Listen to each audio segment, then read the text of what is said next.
दरबार की कार्यवाही चल रही थी। सभी दरबारी एक ऐसे प्रश्न पर विचार कर रहे थे जो राजकाज चलाने की दृष्टि से बेहद अहम न था। सभी एक एक कर अपनी राय दे रहे थे। बादशाह दरबार में बैठे यह महसूस कर रहे थे कि सबकी राय अलग है। उन्हें आश्चर्य हुआ कि सभी एक जैसे क्यों नहीं सोचते। तब बादशाह अकबर ने बीरबल से पूछा, क्या तुम बता सकते हो कि लोगों की राय आपस में मिलती क्यों नहीं? सब अलग अलग क्यों सोचते हैं? हमेशा ऐसा नहीं होता, बादशाह सलामत बीरबल बोला। कुछ समस्याएं ऐसी होती हैं जिन पर सभी के विचार समान होते हैं।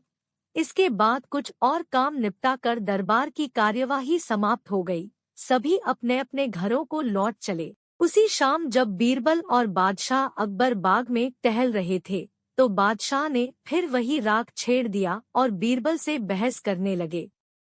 तब बीरबल बाग के ही एक कोने की ओर उंगली से संकेत करता हुआ बोला, वहां उस पेड़ के निकट एक कुआं है, वहां चलिए। मैं कोशिश करता हूं कि आपको समझा सकूं कि जब कोई समस्या जनता से जुड़ी हो तो सभी एक जैसा ही सोचते हैं। मेरे कहने का मतलब यह है कि बहुत सी ऐसी बातें हैं जिनको लेकर लोगों के विचार एक जैसे होते हैं। बादशाह अकबर ने कुछ देर कुएं की ओर घूरा, फिर बोले, लेकिन मैं कुछ समझा नहीं। तुम्हारे समझाने का ढंग कुछ अजीब सा है।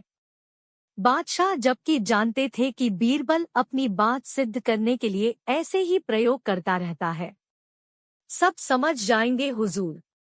बीरबल बोला, आप शाही फरमान जारी कराएं कि नगर के हर घर से एक लोटा दूध लाकर बाग में स्थित इस कुएं में डाला जाए। दिन पूर्णमासी का होगा।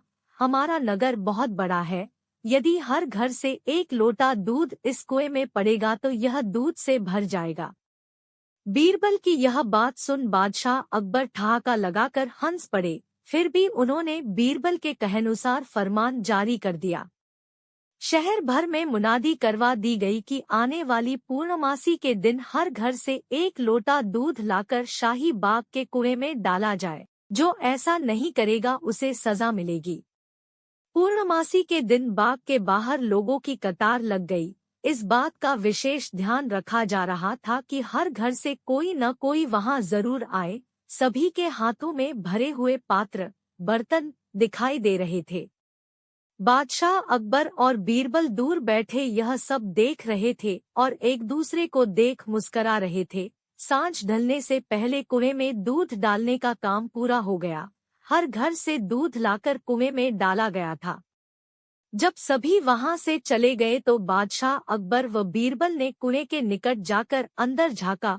कुआं मुंडेर तक भरा हुआ था, लेकिन यह देख बादशाह अकबर को बेहद हैरानी हुई कि कुएं में दूध नहीं, पानी भरा हुआ था। दूध का तो कहीं नामोनिशान तक न था। हैरानी भरी निगाहों से बादशाह अकबर ने बीरबल की ओर देखते हुए पूछा, ऐसा क्यों हुआ? शाही फरमान तो कुएं में दूध डालने का जारी हुआ था, यह पानी कहाँ से आया? लोगों ने दूध क्यों नहीं डाला? बीरबल एक जोरदार ठहाका लगाता हुआ बोला, यही तो मैं सिद्ध करना चाहता था हुजूर।